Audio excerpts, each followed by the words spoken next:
તો મિત્રો અમે આવ્યા હતા દરિયા કિનારે શંકર ભગવાનના દર્શન કરવા. તો દર્શન તો કરી લીધા છે.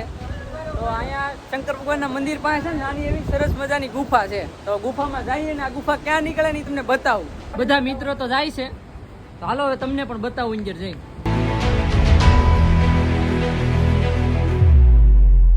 આ મેહુલભાઈ કઈક ભારી ગયા શું છે? તો આ મિત્રો આ ગુફામાં છે ને પિછલા હોય છે જો.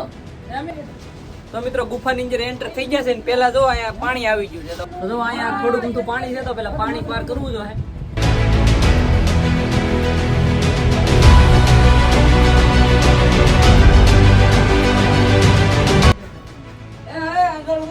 તો મિત્રો આપણે ગુફાની અંદર આવી ગયા છીએ બધા મિત્રો. અહીંયા અજગર ભારી ગયા છે. નાનું બચ્ચું છે બચ્ચું.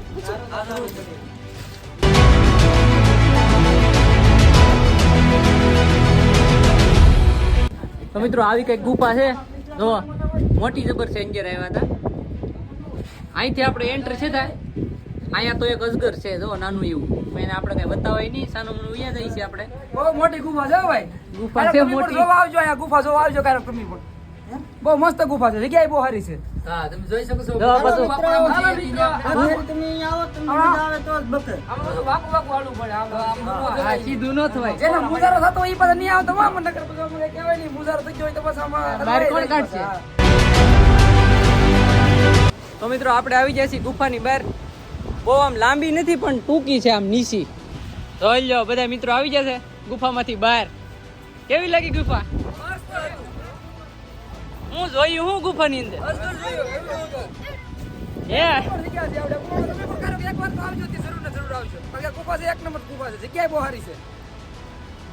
તો મિત્રો આ ગુફામાંથી આપણે છે ને બહાર નીકળીએ એટલે સીધો અહીં દરિયો આવી જાય જો. એટલે આગળ દરિયો ભરાય ને એટલે પાણી એમાં વીવ જાય. તો મિત્રો આ ગુફા છે એ અમારા ગામમાં આવેલી છે. તો આવી તમારે પણ કોઈ જગ્યાએ ગુફા હોય તો આ રીતે ઘડવું નહીં. કારણ કે આ ગુફા તો અમારે જાણીતી છે. અમે જ્યારે આવીએ ને ત્યારે આવતા જતા હોય એટલે એ રીતે અમે જઈએ છીએ. તો આવી અજાણી ગુફામાં તો જવું નહીં કારણ કે જાનવર ને એવું હોય. અહીંયા તો દરિયો છે તો દરિયો ભરાઈ જાય એટલે ગુફામાં પાણી વીવું જાય. તો બાકી કોમેન્ટ કરી દેજો અને ગુફા કેવી લાગી એ પણ કહેજો.